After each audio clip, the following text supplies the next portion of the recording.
The smell hit Zachary Miller before she even realized what she was doing wrong. A putrid stench of rotting hide mixed with the metallic tang of blood that had been sitting too long in the afternoon heat. She stood behind her late father's barn in Sweetwater, Texas, her sleeves rolled up past her elbows, sweat dripping down her temples as she scraped furiously at a deer hide stretched across a wooden frame she had cobbled together from old fence posts. It was August of 1878, and the sun beat down mercilessly on the dusty earth, making everything shimmer in waves of heat. She had been at this for 3 days now, and the hide was falling apart in strips, the hair refusing to come loose properly, and the whole thing was beginning to smell like death itself. Zachary wiped her forehead with the back of her hand, leaving a smear of something unpleasant across her skin. She had watched her father tan hides 100 times when she was younger, before he had gotten too sick to work, before the consumption had taken him 6 months ago and left her alone on this small ranch with nothing but debts and determination. She thought she remembered the process well enough, but clearly memory was a poor substitute for actual skill. The hide was supposed to be soft and supple by now, ready to be cut and sewn into something useful she could sell in town. Instead, it was stiff and patchy, with holes forming where she had scraped too hard. "That hide is going to walk away from you if you keep treating it like that," a deep voice said from somewhere behind her. Zachary spun around, nearly dropping her scraping tool, her heart hammering in her chest. A man stood about 15 feet away, leaning casually against the corner of the barn with his thumbs hooked in his belt. He was tall, with broad shoulders and sun-bronzed skin that spoke of years spent outdoors. His dark hair was slightly too long, curling at the edges beneath a worn hat, and his eyes were a striking shade of gray-blue that seemed to catch the light. He looked to be in his mid-20s, perhaps 26 or 27, not much older than her own 22 years. "I did not hear you ride up," Zachary said, trying to keep the irritation out of her voice. She did not like being startled, and she especially did not like strangers appearing on her property unannounced. "I walked over from the Tanner place," he said, gesturing vaguely to the west where the neighboring ranch sat about 2 miles away. "Saw the smoke from your chimney yesterday and figured someone had finally settled in here again. Thought I would come by and introduce myself. Name is Isaac Xavier." Zachary studied him for a moment, taking in the worn but well-maintained clothing, the gun belt that looked like it had seen use but was not flashy or showy like some of the young men in town wore. He had the look of someone who worked hard for a living, someone practical. "Zachary Miller," she said finally. "This was my father's place." "Was?" Isaac asked gently. "He passed last winter," Zachary said, turning back to the hide. She did not want to talk about her father with a stranger, did not want to see the pity that always came into people's eyes when they learned she was alone. "I have work to do, Mr. Xavier. Thank you for the introduction." She expected him to take the hint and leave, but instead she heard his boots crunching on the dry grass as he walked closer. "That hide is ruined," he said bluntly. "You have been working it too dry, and you did not flesh it properly before you started scraping. See how the membrane is still attached in patches? That is going to make the whole thing rot from the inside out, no matter how much you scrape the outside." Zachary felt her cheeks flush with a mixture of embarrassment and anger. "I am aware it is not going well," she said stiffly, "but I do not recall asking for your opinion." "No, you did not," Isaac agreed. He moved to stand beside her, looking at the hide with a critical eye. "But I hate to see good leather go to waste, and I hate even more to see someone working themselves half to death on something that is never going to turn out right. How many hides have you tried so far?" Zachary bit her lip. "This is the 4th one." Isaac let out a low whistle. 4 deer hides. That is a fair bit of meat and a fair bit of wasted leather. You selling the meat at least?" "I have been eating it," Zachary said, "and trading some to the neighbors for flour and coffee." "Smart," Isaac said. He reached out and touched the edge of the hide, rubbing the leather between his fingers. "This one is too far gone to save, but if you have got another deer, I can show you how to do it properly. My father was a tanner before he took up ranching, and he made sure all of us kids learned the trade, figured it was a useful skill to have out here." Zachary wanted to refuse. She had spent the last 6 months learning to be fiercely independent, learning that accepting help from men usually came with strings attached, with expectations she was not willing to meet. But she also knew that she could not afford to waste any more hides. could not afford to spend days on work that produced nothing sellable. The small amount of money her father had left was nearly gone, and she had already sold off most of the cattle to pay his medical debts. She needed to make this work. "I do not have money to pay you," she said finally, hating how the words felt in her mouth. "I am not asking for money," Isaac said. "I am offering to be neighborly. That is what people do out here, Miss Miller. We help each other." Zachary looked at him, searching his face for signs of ulterior motives, but all she saw was honest friendliness and perhaps a touch of concern. "I have one more deer hide," she said slowly. "I shot it yesterday morning, and it has been hanging in the cool room." "Perfect," Isaac said, his face lighting up with a smile that transformed his rather serious features into something warm and approachable. "Let me see it, and we can get started. The sooner you get a hide processed after the animal is killed, the better the leather will turn out." Against her better judgment, Zachary led him into the barn and through to the small, cool room her father had built into the north side, where the thick stone walls kept the temperature bearable even in the worst heat. The deer carcass hung from a hook, already gutted and cleaned. Isaac examined it with the practiced eye of someone who knew what he was looking for. "This is good," he said. "You did a clean job with the butchering. Now, first thing we need to do is skin it carefully. The key is to keep the hide in one piece and to leave as little flesh attached as possible. You want to work your knife between the hide and the membrane, like this." He demonstrated with his hands, miming the motion. "Do you have a good skinning knife?" Zachary retrieved her father's old skinning knife from the workbench, the blade freshly sharpened. Isaac tested the edge against his thumb and nodded approvingly. "This will do fine. Now, watch closely because this part is important." For the next hour, Zachary watched as Isaac skinned the deer with a skill and efficiency that made her realize just how badly she had been doing it. His hands moved with practiced certainty, the knife sliding through the connective tissue with barely any resistance. He kept up a running commentary as he worked, explaining each step, pointing out the places where beginners typically made mistakes. "See here," he said, indicating a section near the leg. "This is where you want to be extra careful. The hide is thinner here, and it is easy to punch through if you are not paying attention. And here, around the neck, you want to work slowly because the hide is attached more firmly." When the hide finally came free, it was in one beautiful piece, with almost no flesh or fat clinging to the underside. Isaac laid it out on the workbench, smoothing it flat. "Now comes the fleshing," he said. "This is the part you have been getting wrong. You need to remove every bit of fat and tissue from this side, and you need to do it without damaging the hide itself. It takes a delicate touch and a lot of patience." He picked up a fleshing tool from the bench, examined it, then set it down and pulled his own from his belt. "This one has a better edge," he explained. "The tool needs to be sharp, but not too sharp, if that makes sense. Sharp enough to scrape away the tissue, but not so sharp that it cuts into the hide." Zachary watched as he began to work, his movements smooth and rhythmic. The tissue peeled away in long strips, leaving clean leather behind. After a few minutes, he paused and held the tool out to her. "Your turn," he said. "You need to feel it to learn it properly." She took the tool hesitantly, positioning herself at the bench as he had been standing. "Start with long, even strokes," Isaac instructed, moving to stand beside her.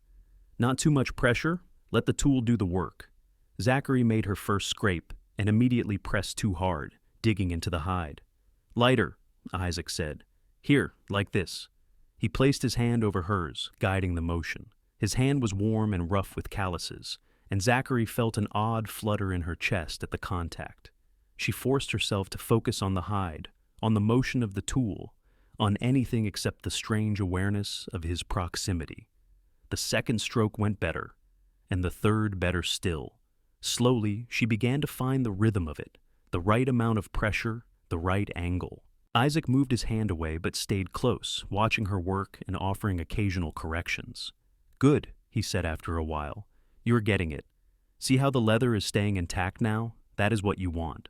They worked through the afternoon, taking turns with the fleshing tool.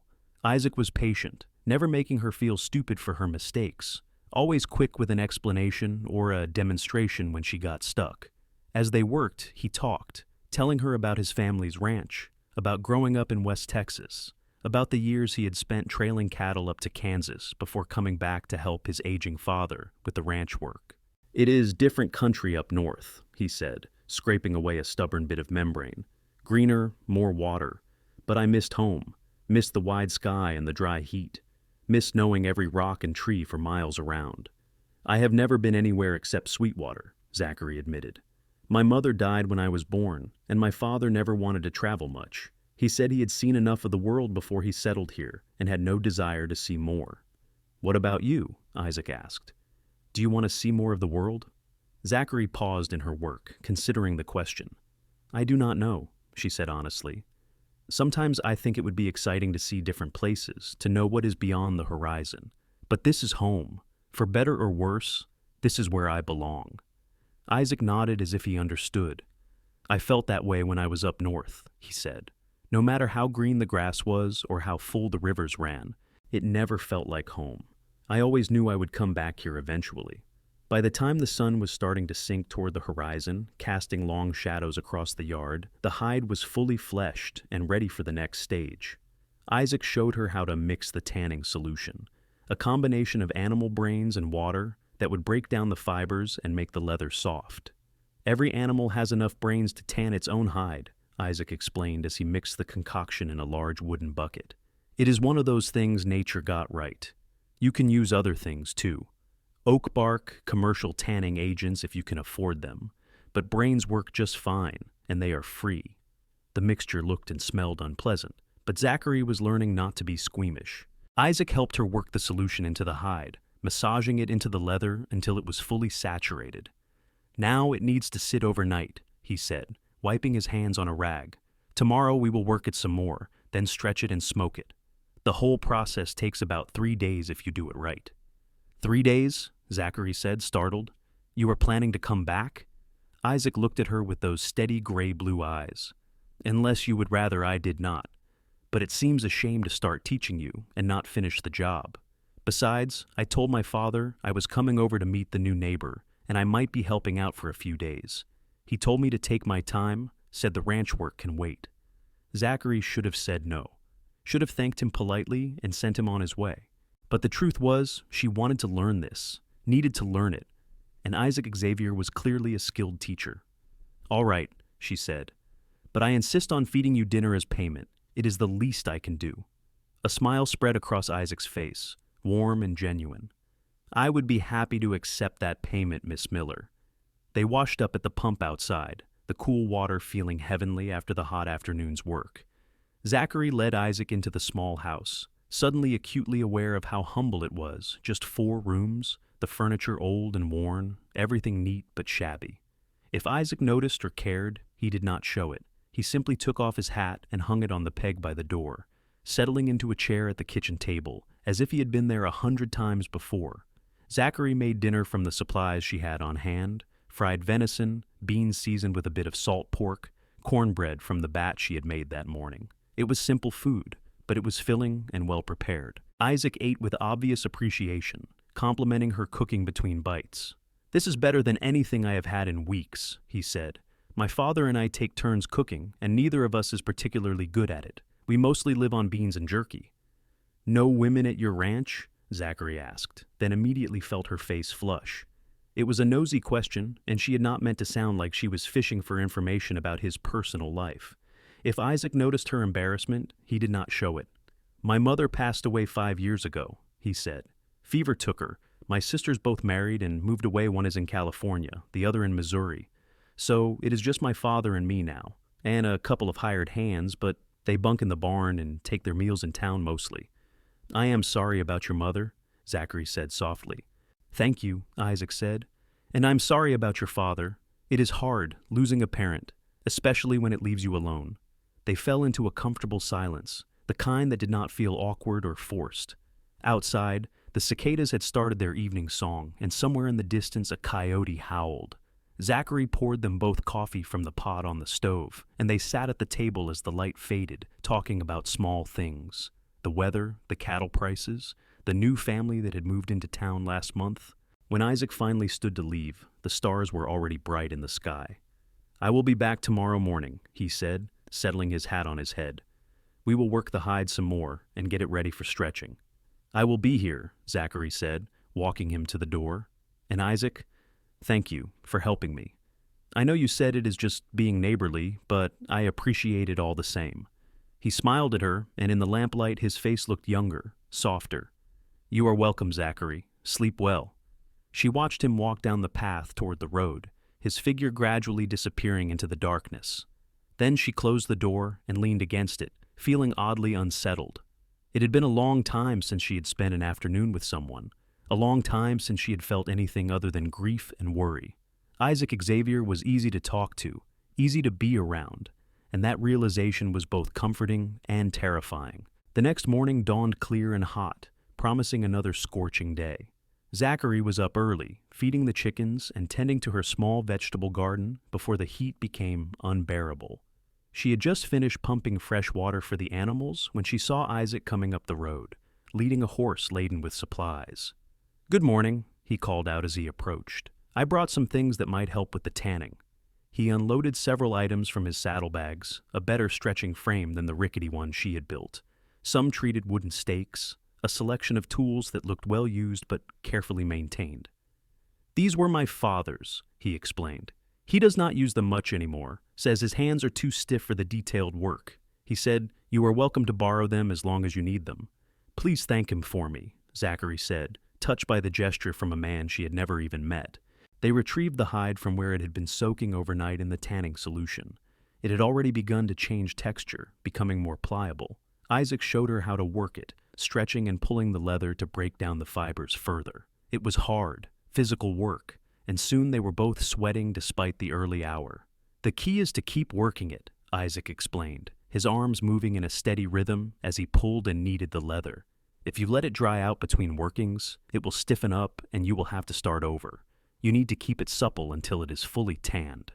Zachary took over when his arms tired, and he talked her through it, correcting her technique when she started to flag. They worked through the morning, taking breaks to drink water and rest in the shade of the barn. During one of these breaks, Isaac asked about her plans for the ranch. "I am trying to figure that out," Zachary admitted. "My father had about 30 head of cattle, but I had to sell most of them to pay his debts. I have 6 left, and a few chickens, and this house. I am thinking I might try to focus on smaller things, raising chickens for eggs, growing vegetables, maybe learning to tan hides properly so I can sell leather goods in town." "That is a sound plan," Isaac said. "There is always demand for good leather, and it is work you can do mostly on your own. Have you thought about what you want to make? Gloves, belts, saddlebags?" "All of it, eventually," Zachary said. "I have been teaching myself to sew leather, and I think I am getting decent at it. But the tanning was the part I could not figure out on my own." "You have got a good hand with a needle?" Isaac asked with interest. Zachary stood and went into the house, returning a moment later with a pair of leather gloves she had made from a piece of commercially tanned leather she had purchased in town. They were simple work gloves, but the stitching was even and tight, and the fit looked good. Isaac examined them carefully, turning them over in his hands. "These are well made," he said, sounding impressed. "Really well made. If you can produce work like this with your own tanned leather, you will have customers lining up. Good gloves are hard to come by out here." Pride warmed Zachary's chest at the compliment. She had worked hard on those gloves, unpicking and restitching several seams until they were perfect. "I made a belt too," she said, "and I have been practicing with saddlebags, but they are more complicated." "I would love to see them," Isaac said, and his interest seemed genuine. They spent the afternoon working the hide some more, then stretching it on the frame Isaac had brought. By evening, it was ready for the smoking process, which would give the leather its final color and make it more resistant to water. Isaac built a small smoking pit, showing her how to arrange the wood so it would produce plenty of smoke without too much flame. "You want to use green wood if you can," he explained, placing some fresh cut branches on the coals. "It smokes more, and different woods give different colors. Oak makes a nice brown, hickory is darker. For this one, I am using a mix." They hung the hide over the smoking pit, arranging it so the smoke would penetrate evenly. "Now we wait," Isaac said. "It needs to smoke for several hours, so we will need to keep checking on it and adding wood to keep the smoke going." "Stay for dinner again," Zachary found herself saying. "It seems silly for you to ride home and then come back to check on the hide." Isaac agreed readily, and they settled into a pattern that was beginning to feel familiar, working together, talking easily about whatever came to mind, sharing a simple meal as the day faded into night. Zachary learned that Isaac loved to read, that he had a small collection of books he had gathered over the years and would happily lend her some if she was interested. She told him about her dream of one day having enough money to expand the house, maybe add a proper workshop where she could do her leather work. "You could do it," Isaac said. "I have seen people start with less and build successful businesses. You have got the skills and the determination. You just need to get established." His confidence in her was bolstering, and Zachary found herself talking about plans she had barely articulated even to herself, maybe selling her goods not just in Sweetwater, but in some of the larger towns, maybe eventually hiring help so she could produce more. Isaac listened with genuine interest, asking questions, offering suggestions based on his own experience with ranching and business. When he finally left that night, checking the hide one last time before he went, Zachary stood in her doorway and watched him disappear into the darkness again. 2 days, she thought. She had known Isaac Xavier for 2 days, and already she could not quite remember what her days had felt like before he appeared behind her barn. The realization should have worried her more than it did. The next morning, they carefully removed the smoked hide from the frame. It was beautiful, soft, and supple, a rich golden brown color with no stiff patches or weak spots. Zachary ran her hands over it in wonder, hardly believing that she had helped create something so perfect. "This is incredible," she breathed. "I cannot believe I actually made this." "You did make it," Isaac said, looking pleased. "Oh, I helped, but you did most of the work, and now you know how to do it again." They spent the rest of the morning going over the entire process again, with Isaac quizzing her on each step to make sure she had it memorized. Then he helped her start on another hide, this time letting her take the lead while he supervised. She made mistakes, but they were small ones, and Isaac was always there to correct her before she could do any real damage. "You are a quick learner," he said as they worked. "By the time you have done this 4 or 5 more times, you will not need any help at all." The thought of Isaac not coming around anymore left Zachary with an odd, hollow feeling in her chest. She pushed it aside, focusing on the work, but when the afternoon stretched into evening and Isaac started gathering his tools to leave, she found herself saying, "Will you come back tomorrow? I mean, if you have time. I was thinking I might start on the saddlebags and I could use a second opinion on the design." Isaac's face lit up with that warm smile she was beginning to recognize. "I would be happy to," he said, "though I have to admit, I do not know much about leather working beyond the tanning, but I can offer an opinion as someone who uses saddlebags regularly." "That would be helpful," Zachary said, relief flooding through her that he had agreed so easily. Isaac did come back the next day, and the day after that. What had started as a simple lesson in tanning leather evolved into something more, a friendship, easy and comfortable, that both of them seemed to value. He helped her set up a proper workspace in one corner of the barn, organizing her tools and materials. She made him lunch and dinner, their conversations ranging from the practical to the philosophical. One afternoon, about 2 weeks after they had first met, Isaac brought over 3 of his father's books, a collection of poetry, a novel about life in ancient Rome, and a natural history text with beautiful illustrations. "I thought you might like these," he said, setting them carefully on her kitchen table. "The poetry is not really to my taste, but my mother loved it. The Roman one is good, though, and the natural history is fascinating." Zachary picked up the poetry book, opening it carefully. The pages were worn soft with reading, and she could see small notes in the margins written in a feminine hand. "Are you sure your father wants to lend these?" she asked. "They seem precious." "He wants them to be read and enjoyed," Isaac said. "He says books are meant to be shared, not hidden away gathering dust." That night, after Isaac had gone home, Zachary sat by lamplight and read from the poetry collection. The poems were beautiful, full of emotion and imagery, and she could see why Isaac's mother had loved them. She found herself wondering what kind of woman she had been, what kind of home Isaac had grown up in. He spoke of his family with such warmth, such obvious affection, that it made her miss her own father, with an ache that was both painful and sweet. As the weeks passed, the friendship between Zachary and Isaac deepened. They fell into an easy routine. He would come over most days, sometimes to help with a project, sometimes just to visit. She began to notice little things about him, the way his eyes crinkled at the corners when he smiled, the way he had of tilting his head when he was thinking hard about something, the gentleness in his hands when he worked with animals or delicate materials. He was kind without being soft, strong without being domineering, and he treated her like an equal, never talking down to her or assuming she could not understand something. One hot afternoon in early September, they were working together to repair a section of her barn that had started to sag. Isaac was up on a ladder, hammering in new support beams, while Zachary held the board steady from below. Sweat was running down his neck, and his shirt was sticking to his back. "Hand me those nails!" he called down, and Zachary passed up the small bucket. As she did, she found herself looking at him, really looking, and suddenly she was seeing him not just as her helpful neighbor and friend, but as a man. A very attractive man, if she was being honest with herself. The realization hit her like a physical force, making her breath catch. "You all right down there?" Isaac called, and Zachary realized she had been staring. "Fine," she managed, feeling heat rush to her face that had nothing to do with the temperature. Just thinking. Isaac climbed down the ladder a few minutes later, wiping his forehead with his bandana. "That should hold now," he said, though the whole barn could use some reinforcement before winter. These old buildings need constant maintenance. "I know," Zachary said. "I have been making a list of everything that needs to be done. It is a bit overwhelming." "Tell you what," Isaac said. "I will help you work through the list. We can tackle a project or two each week, and by winter everything will be solid." "Isaac, you have already done so much," Zachary protested. "I cannot keep taking advantage of your kindness." "You are not taking advantage," Isaac said firmly. "I enjoy coming over here. I enjoy your company, and I enjoy feeling useful. My father does not need me hanging around the ranch all day. We have good hired men for the daily work. Let me help you, Zachary. Please." There was something in his voice, an intensity that made Zachary's heart beat faster.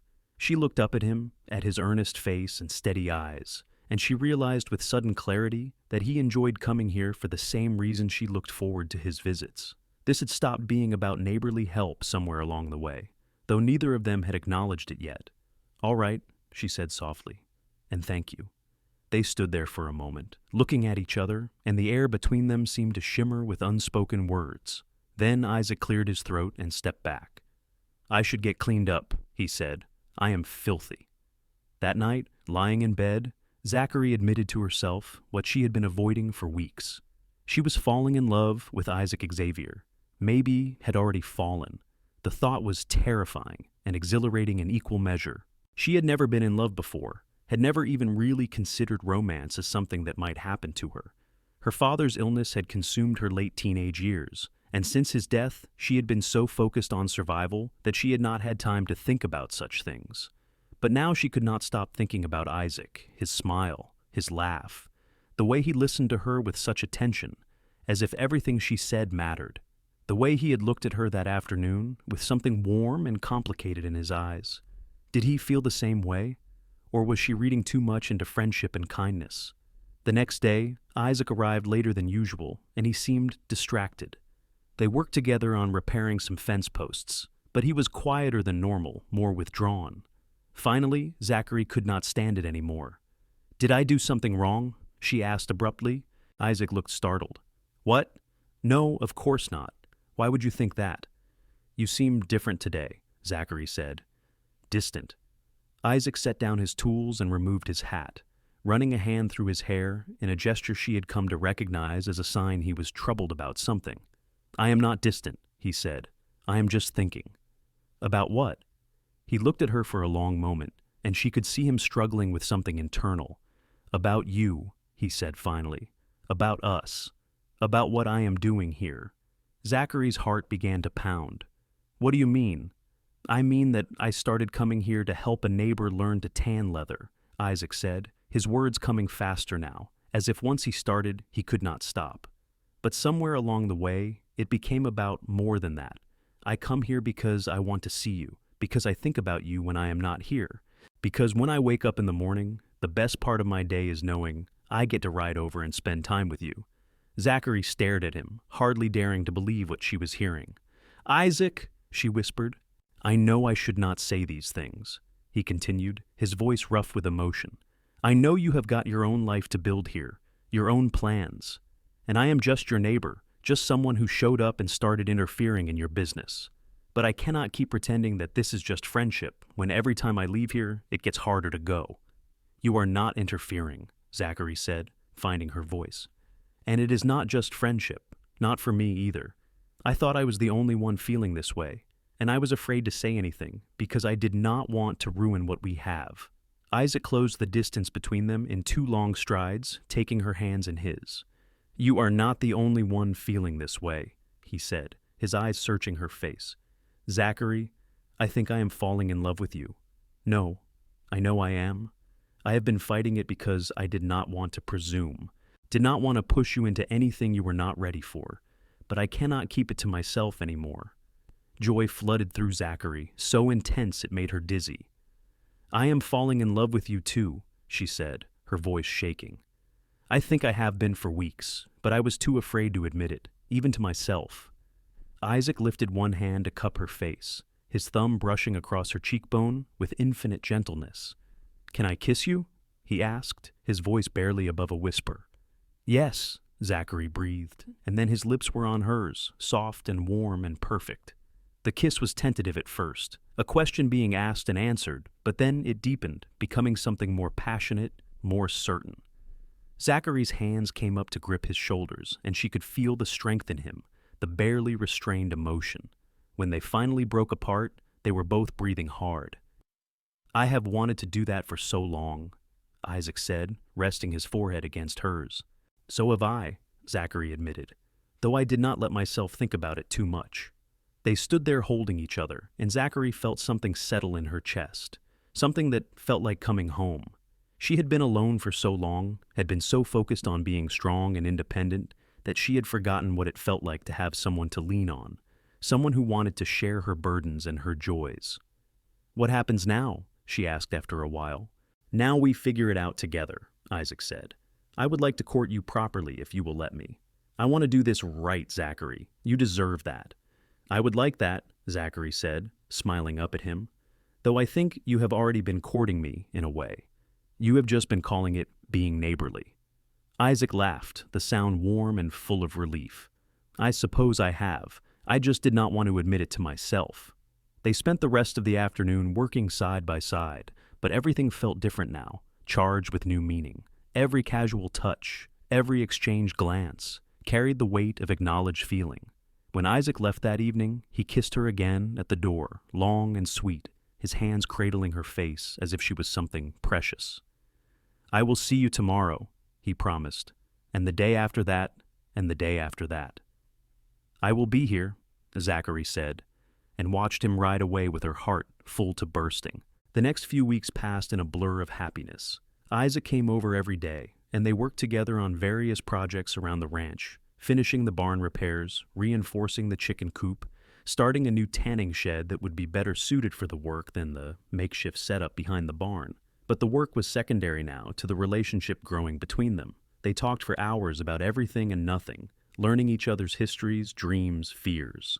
Isaac told her about his time trailing cattle, about the wide-open plains of Kansas and the men he had worked with. Zachary talked about her childhood, about her mother, whom she had never known, except through her father's stories, about the loneliness of being an only child on an isolated ranch. "Sometimes I used to pretend I had siblings," she admitted one evening, as they sat on her porch watching the sunset. "I would make up whole elaborate stories about my brothers and sisters and the adventures we would have." "That sounds lonely," Isaac said, his arm around her shoulders. "It was," Zachary acknowledged, "but it also taught me to be independent, to entertain myself, to find joy in solitary things. I am not sure I would have survived my father's death as well as I have if I had not already learned to be alone." "You are not alone anymore," Isaac said, pressing a kiss to her temple. "Not if you do not want to be." Zachary leaned into him, feeling safe and cherished. "I do not want to be," she said softly. In early October, Isaac invited her to dinner at his family ranch. "I want you to meet my father properly," he said. "I have told him all about you, and he is eager to make your acquaintance." Zachary was nervous as they rode over to the Tanner Ranch on the appointed evening. She had dressed in her best dress, a simple blue cotton that had been her mother's, and had spent extra time on her hair, pinning it up carefully. Isaac kept reassuring her that his father would love her, but Zachary could not shake the anxiety. What if his father disapproved of her? What if he thought she was not good enough for Isaac? The Tanner Ranch was larger than Zachary had expected, with a substantial house and several well-maintained outbuildings.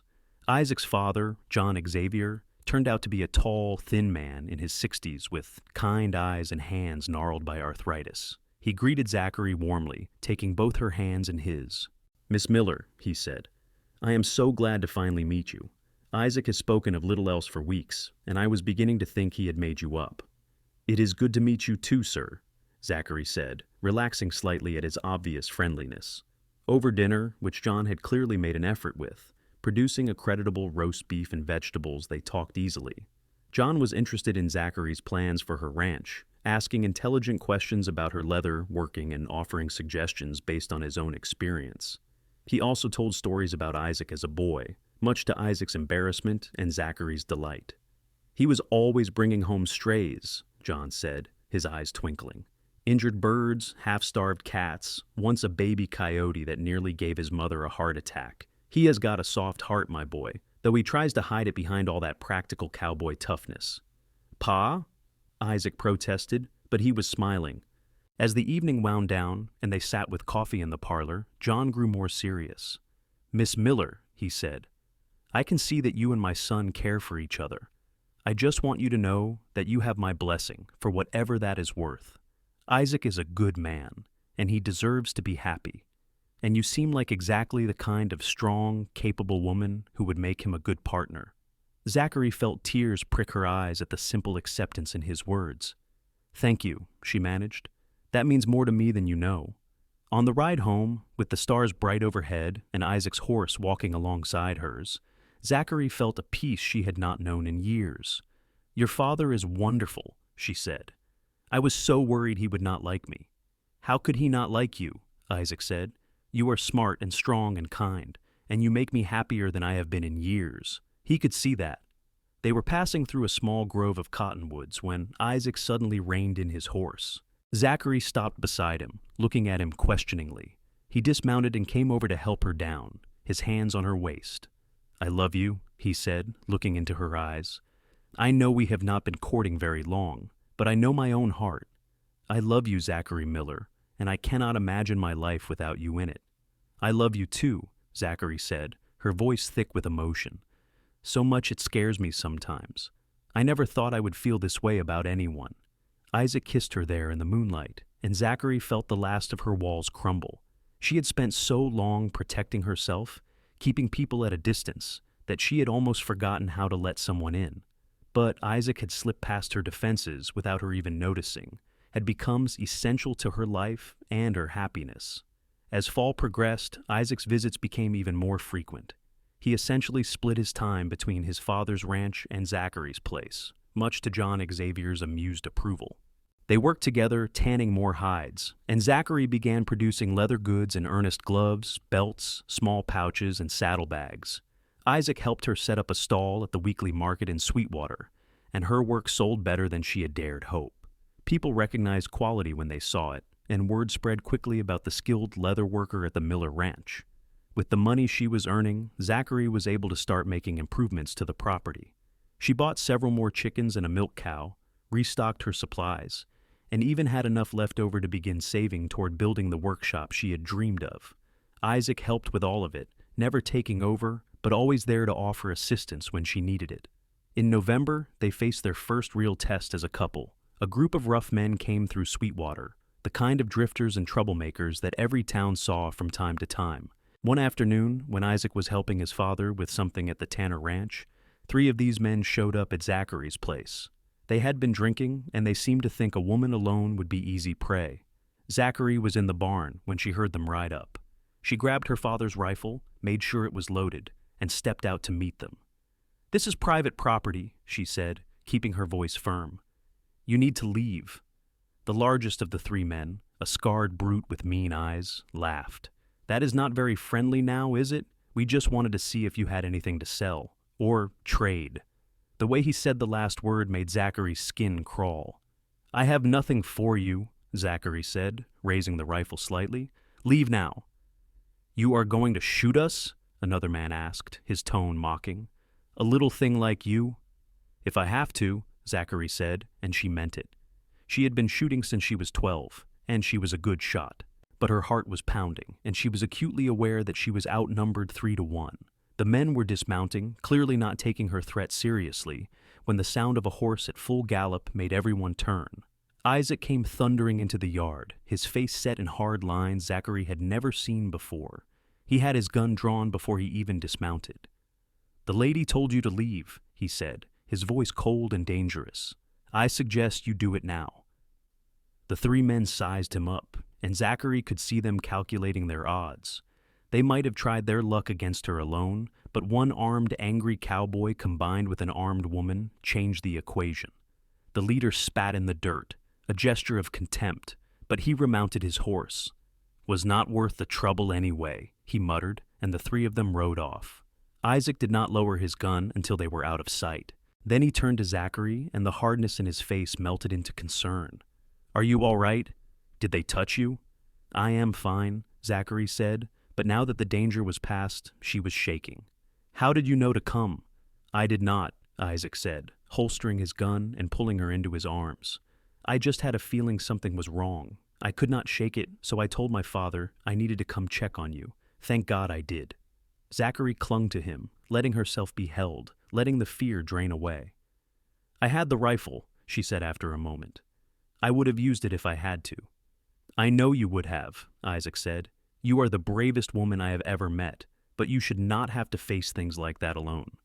That evening, as they sat together on her porch watching the light fade, Isaac said quietly, "Marry me?" Zachary turned to look at him, her eyes wide. "What?" "Marry me," Isaac repeated, taking her hands. "I know this is not very romantic, and I do not have a ring to give you, but I cannot wait any more. Today, when I thought you might be in danger, I realized I do not want to spend another day not being able to claim you as my wife, not having the right to be here protecting you and helping you. I love you, Zachary. Will you marry me?" Tears were streaming down Zachary's face, but she was smiling. "Yes," she said. "Yes, I will marry you." Isaac pulled her into his lap, kissing her with a passion that left them both breathless. "We will get married as soon as possible," he said. "This week, if we can arrange it." "This week?" Zachary laughed. "Isaac, there is so much to plan." "I do not care about a big wedding," Isaac said. "I just care about making you my wife. We can have a simple ceremony at the church with my father and a few friends as witnesses. Unless you want something bigger." Zachary thought about it and realized she did not want a big wedding either. What she wanted was to be Isaac's wife, to officially join her life to his, to not have to say goodbye to him at the end of each day. "A simple ceremony sounds perfect," she said. They were married 5 days later in the small church in Sweetwater. Zachary wore her mother's blue dress, and Isaac wore his best suit, his dark hair neatly combed for once. John Xavier stood as his best man, and a kind older woman from town whom Zachary had become friendly with agreed to stand up for her. The ceremony was brief and simple, the words familiar but newly meaningful when spoken in the context of her own marriage.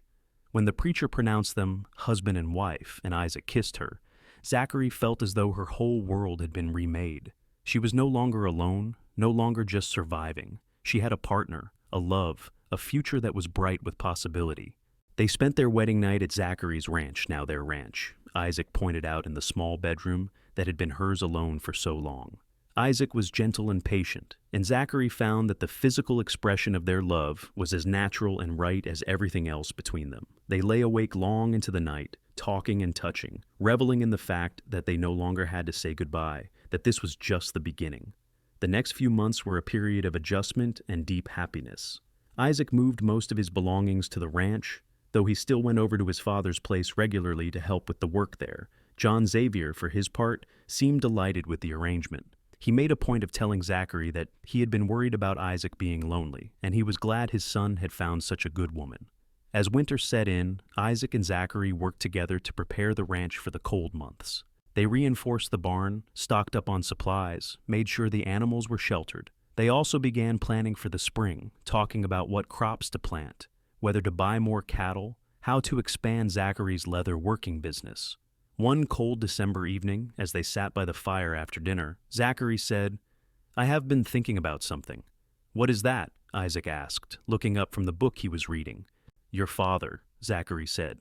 He is all alone in that big house, and I know he misses having family around. What if we asked him to come live here with us? We could add on to the house, build him his own room so he would have privacy, and he could sell his ranch or lease it to his hired men. Isaac set down his book, looking at her with something like wonder. You would want that? My father living with us? I care about him, Zachary said, and I can see how hard it is on both of you, being separated like this. If we all lived together, it would be easier on everyone. We could pool our resources, work the land together. It makes sense. Isaac pulled her into his arms, holding her tight. How did I get so lucky? He murmured. Most women would not want their father-in-law living with them. I am not most women, Zachary said, smiling against his chest. When they approached Xavier with the idea, he was initially reluctant, not wanting to impose. But when they made it clear that this was what they truly wanted, that they had thought it through and believed it would benefit everyone, he eventually agreed. On one condition, he said, I pay for the addition to the house. It is the least I can do. They broke ground on the new room in March, as soon as the weather warmed enough to make building feasible. Isaac and John did most of the construction work themselves, with Zachary helping where she could. By May, the addition was complete, a spacious room with large windows and its own small fireplace, connected to the main house but offering plenty of privacy. Xavier moved in on a warm spring day, bringing his books and furniture and a lifetime of accumulated possessions.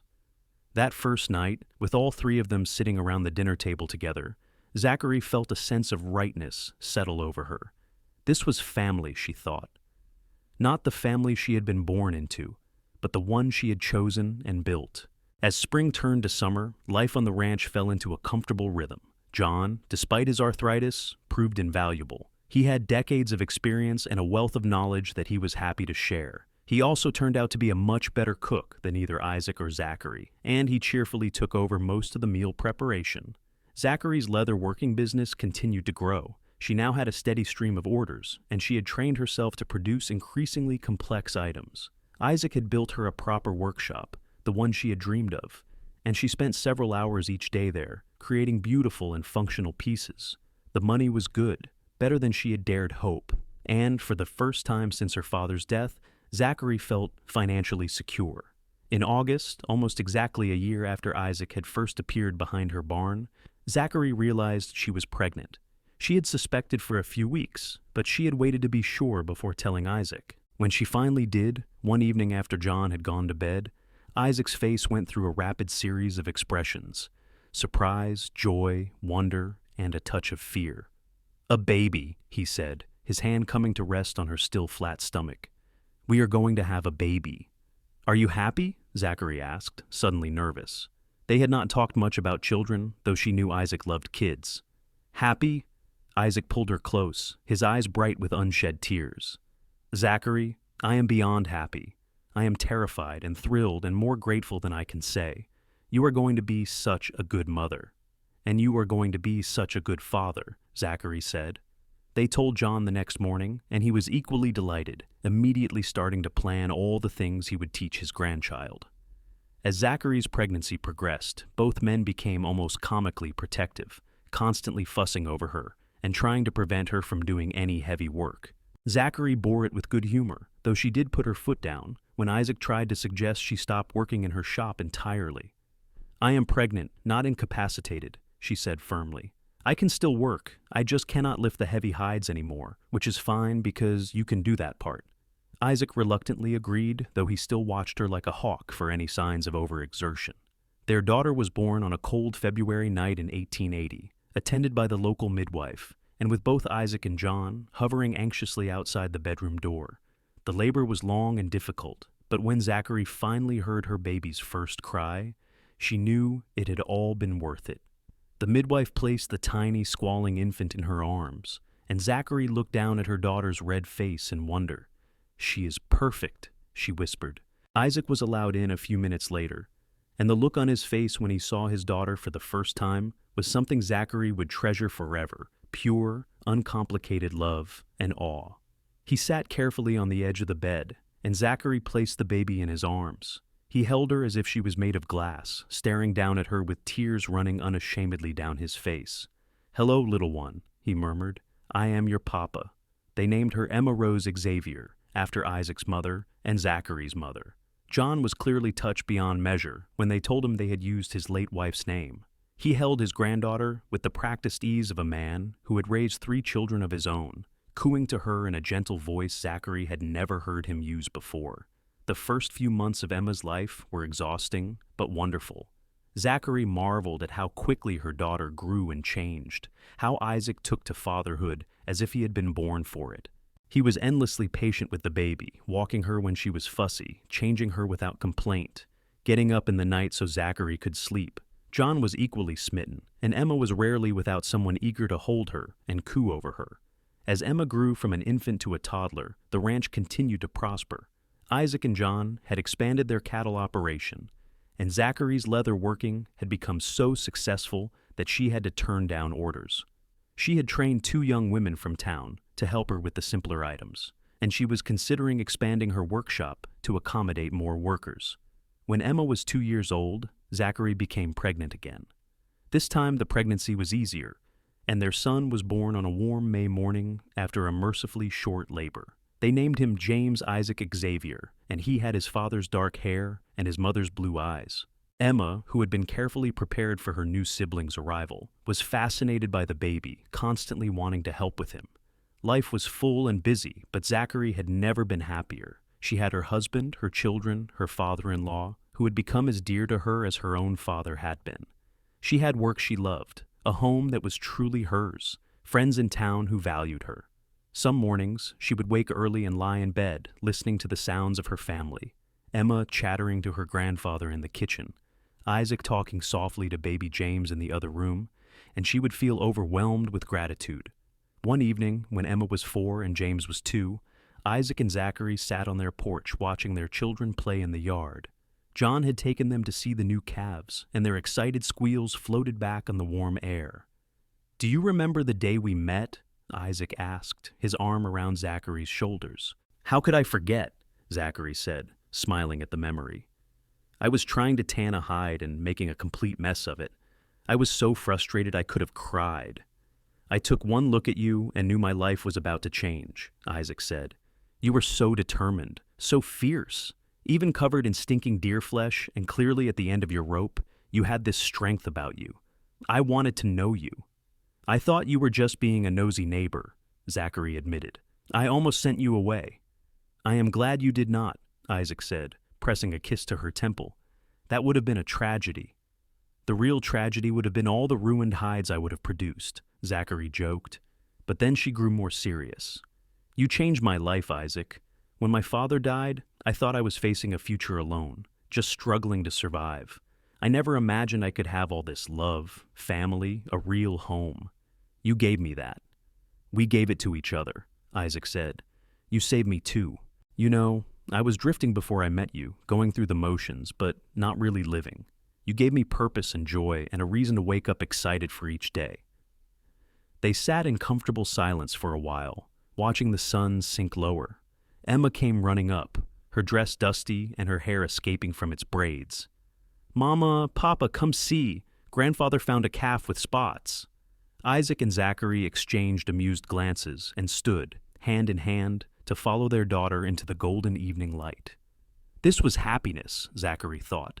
Not some distant abstract concept, but this her daughter's small hand tugging her forward, her son's laughter ringing out, her husband's solid presence beside her, the land she loved stretching out in all directions. It had all started with a ruined hide and a cowboy who had offered to help her learn to do it right. And in teaching her to tan leather, Isaac had given her so much more. He had taught her that she did not have to face the world alone, that accepting help was not weakness, but wisdom, that love could appear in the most unexpected places and transform everything. The years continued to pass in their gentle rhythm. Emma grew into a bright, capable girl who loved the ranch and showed an early aptitude for working with animals. James was more bookish, preferring to spend his time reading with his grandfather or helping his mother in the workshop. When Emma was 7 and James was 5, Zachary gave birth to another daughter, whom they named Clara June. By this time, the ranch had become one of the most prosperous in the area, known for quality cattle and the finest leather goods in West Texas. John Xavier lived to see all three of his grandchildren grow into young adulthood, passing away peacefully in his sleep at the age of 78. His death was hard on all of them, but especially on Isaac and the children, who had never known life without his steady, loving presence. They buried him in the small cemetery in Sweetwater, next to Isaac's mother, and Isaac carved a beautiful headstone that read, "Beloved father and grandfather, who taught us that family is built on love and hard work." As Isaac and Zachary aged, they handed more and more of the ranch work over to their children. Emma married a good man from a neighboring ranch, and they built a house on the western edge of the Xavier property. James surprised everyone by going off to college in Dallas, but he returned after graduation to start a school in Sweetwater, bringing education to children who otherwise might never have learned to read. Clara, the baby, inherited her mother's skill with leatherwork and took over the business, expanding it into a full operation that employed a dozen workers and shipped goods all over Texas. On their 30th wedding anniversary, Isaac and Zachary took a trip together, something they had never done in all their years of marriage. They left the ranch in their children's capable hands and rode out to the place where they had first kissed, in that grove of cottonwoods that was still standing, despite decades of drought and storms. "We were so young," Zachary said, looking around at the familiar trees. "I remember feeling like I was taking the biggest risk of my life, admitting that I loved you." "Best risk either of us ever took," Isaac said. He was grayer now, his face lined by years of sun and wind, but his eyes were still the same striking gray-blue, and they still looked at her with the same warmth and love. "I would do it all again in a heartbeat. Every moment, every challenge, every joy. All of it led us here." They made camp there that night, something they had not done since before the children were born. They lay under the stars, wrapped in blankets, holding each other and talking about their life together. They remembered the early days of struggle and uncertainty, the joy of watching their children grow, the sorrows they had weathered together, the loss of John, several hard winters that had tested the ranch, the anxieties that came with parenthood. But through it all, they had faced everything together, their love deepening and strengthening with each passing year. "I want you to know something," Zachary said as they lay there in the darkness. "That day you found me trying to tan that hide, I was at my lowest point. I was exhausted and scared, and so alone. I did not think I was going to make it. And then you appeared, this stranger who offered to help without asking for anything in return. You saved me in more ways than you know." "You saved me right back," Isaac said, his voice rough with emotion. "I was so lonely before I met you, even surrounded by people. You made me whole." They eventually returned to the ranch, to their children and grandchildren, for Emma had blessed them with 3 grandchildren by then, and Clara was expecting her first child. Life continued in its beautiful, complicated way. There were more births and eventually more deaths, more joys and sorrows. But through it all, Isaac and Zachary faced everything hand in hand. As they grew older, they spent more time on the porch they had built together, watching the sun set over the land they loved. They would sit in the rocking chairs Isaac had made for their 20th anniversary, holding hands, not always talking, but always connected. Sometimes their grandchildren would climb into their laps, and they would tell stories about the old days, about a time when Zachary had tried to tan a hide on her own, and a cowboy named Isaac had offered to teach her the right way. "And then, what happened?" the grandchildren would ask, even though they had heard the story 100 times. "Then, we fell in love," Zachary would say, smiling at Isaac. "And lived happily ever after," Isaac would add, squeezing her hand. And they did. They lived happily, not because their life was perfect or free from hardship, but because they had found in each other a partner, a love, a home. They built a legacy together, not just in the successful ranch and business, not just in their children and grandchildren, but in the example they set of what real, lasting love looked like. Love that worked hard, love that sacrificed, love that showed up every day, and chose each other again and again.